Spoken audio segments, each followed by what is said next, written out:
Hello friends, मी पूर्वा तुमचं पुन्हा एकदा स्वागत करते लाईफ इन कुडाळमध्ये। सध्या उन्हाळ्याचे दिवस सुरू आहेत आणि कोकणामध्ये सगळीकडे काजूची झाडांमध्ये खूप चांगली काजू लागलेली आहेत। मी पण आज आमच्या बागेतून काजू आणले आहेत आणि आज त्याची काजूची भाजीची रेसिपी बघूया आपण, जी मी मालवणी पद्धतीने बनवणार आहे। तर चला तर मग आपण बघूया काजूची भाजी। सो गाईज, आता आपण हे कापणार आहोत काजू, जे आणलेत आम्ही सकाळी। मी हातामध्ये ग्लोव्ज घातलेत कारण त्याचा डीक असतो ना, त्याच्यामुळे हाताला काळे डाग पडतात आणि जर तुमच्या कपड्यांना वगैरे जर ते लागले तर कपड्यांना सुद्धा त्याचे डाग पडू शकतात। हे असे कापून घ्यायचे आहेत अशा प्रकारे। अजून एकदा काही जर तुमच्याकडे ना ग्लोव्ज नसतील अवेलेबल तर तुम्ही हाताला तेल लावून सुद्धा करू शकता हे आणि कापू शकता, म्हणजे तुमच्या हाताला डाग लागणार नाही त्याची काजूच्या गळे। आता आपण असे सुरीच्या मदतीने याच्यातलं काजूगर काढून घेणार आहोत। असे सुरीने काढले का पटकन निघतात आहे। हे बघा, अशी सुरी आतमध्ये घातली आहे, निघून येतात। आता ही वरची साल आहे ती आपण जेव्हा आपण त्यांना गरम पाण्यामध्ये टाकायचं आहे अर्ध्या तासासाठी, त्याच्याने काय होणार, ती वरची साल पूर्ण निघून येणार आणि जो डीक आहे काजूंना तो सुद्धा निघून जाईल। सो गाईस, हे बघा तुम्ही, आता मी उकळत्या पाण्यामध्ये टाकून 1 मिनिट असे त्यांना जरासं उकळून घेतले, त्यामुळे त्यांचा पूर्ण डीक निघून गेला आहे पूर्णपणे आणि त्यांची साला पण खूप पटकन निघते साल त्यांची। अशा प्रकारे आपण हे साफ करून घ्यायचे। पहिल्यांदा आपण याच्यामध्ये पॅनमध्ये कांदा आणि खोबरं भाजून घेणार आहे।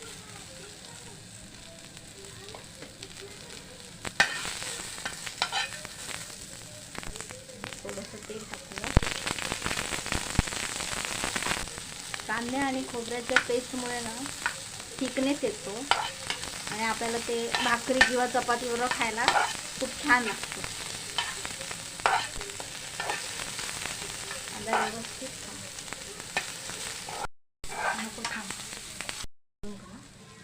कांदा असा छान गोल्डन ब्राऊन झाला ना का मग त्याच्यामध्ये खोबरं टाकून घेऊया। खोबरं तुम्हाला हवं असेल तर तुम्ही कमी करू शकता किंवा स्किप केलात तरी चालेल, पण मालवणी पदार्थामध्ये खोबरं लागतंच मालवणी लोकांना, कोकणी लोकांना, त्याच्यामुळे खोबऱ्याचा भरपूर वापर करतो कोकणात। खोबरं छान भाजून घ्यायचं आहे।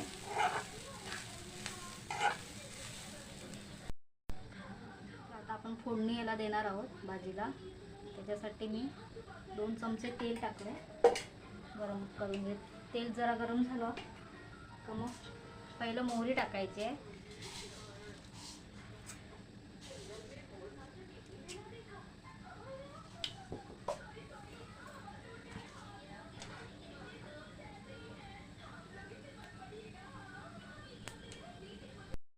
मोहरी तडतडली का याच्यामध्ये आपण जिरं टाकणार आहे। जिरं लगेच गरम होतं त्याच्यामुळे नंतर टाकायचं आहे। आता यामध्ये बारीक चिरलेला कांदा, एक कांदा मोठा जर असेल तर 1 कांदा, नाहीतर लहान असेल तर 2 कांदे घ्या। कांदा व्यवस्थित आपल्याला परतून घ्यायचा आहे।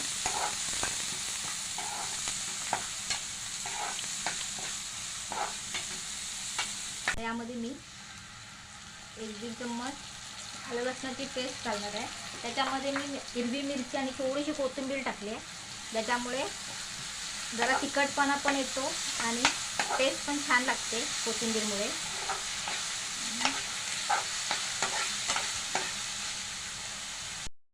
यामध्ये आपण एक बारीक कापलेला टोमॅटो टाकणार आहे।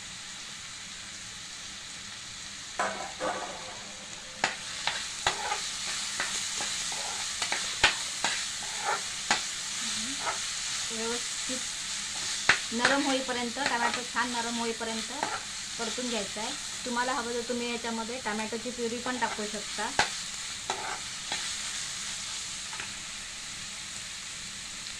आता आपण मसाले घालूया। 1 चमचा हळद,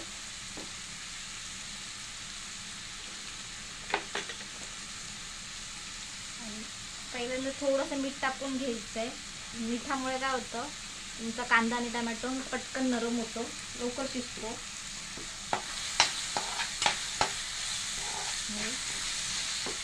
व्यवस्थित परतून घ्यायचं.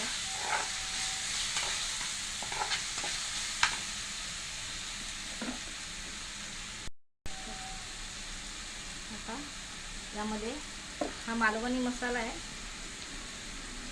जो मी टाकते. तुमच्याकडे जो असेल मसाला तो तुम्ही वापरू शकता. आणि मसाला टाकलात ना का गॅसची फ्लेम थोडीशी लोच ठेवा, जेणेकरून तुमचा मसाला जळणार नाही. जर मसाला जळला तर तो कडवटपणा येतो त्याला आणि दिसायला पण काळपटपणा येतो भाजीला.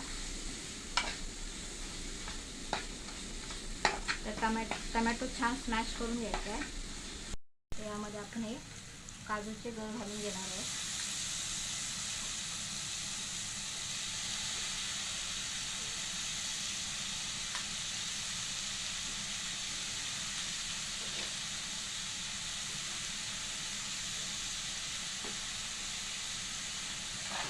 गॅसची फ्लेम खूप लोच ठेवली आहे, आता मसाला जळेल.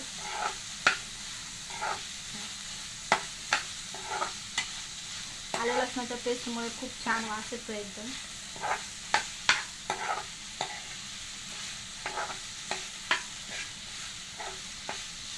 यामध्ये तुम्हाला आता गरम पाणी घालायचं. गरम पाणी घालण्याआधी मला माझ्या मुलांना ते पनीर आवडतं म्हणून मी थोडंसं याच्यात पनीर पण घालणार आहे. तुम्हाला नको असेल तर तुम्ही ते स्किप करू शकता. ह्याच्यात मी थोडेसे पनीर ॲड करते. तुम्हाला जर पनीर नको असेल त्याच्याऐवजी तुम्ही बटाटा पण वापरू शकता किंवा हे पनीर शॅलो फ्राय पण करून घेऊ शकता. पण मला असेच आवडतात म्हणून मी डायरेक्ट टाकते. आणि आता ह्याच्यामध्ये जास्त परतायला नको आहे. गरम पाणी घालते याच्यामध्ये. गरम पाणी घालायचं आहे. थंड पाण्यामुळे काय होतं, तुमची ग्रेव्ही गरम असते आणि थंड पाण्यामुळे मग त्याचं सगळं स्ट्रक्चर बदलतं आणि ते भाजी नीट शिजत पण नाही तुमची आणि टेस्ट पण बदलून जाते. त्याच्यामुळे गरम पाण्याचाच वापर करा.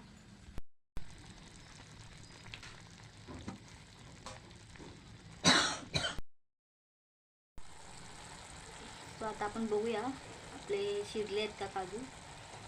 व्यवस्थित शिजलेले आहेत. आता आपण याच्यामध्ये जे खोबऱ्याचं वाटण होतं ते ॲड करणार आहोत.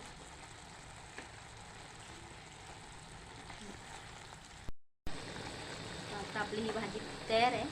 त्याच्यामध्ये आपण कोथिंबीर टाकून खाण्यासाठी तुम्ही सर्व करू शकता. सो फ्रेंड्स, आपली काजूची भाजी रेडी आहे. तुम्हीसुद्धा ट्राय करून बघा, खूप छान लागते. मुलंसुद्धा खूप आवडीने खातात. तुम्ही ट्राय करा आणि तुम्हाला कशी वाटली ही रेसिपी मला कमेंट बॉक्समध्ये नक्की सांगा. आणि जर व्हिडिओ आवडला असेल तर प्लीज माझ्या चॅनलला लाईक करा, शेअर करा आणि सबस्क्राईब करा. तोपर्यंत बाय बाय.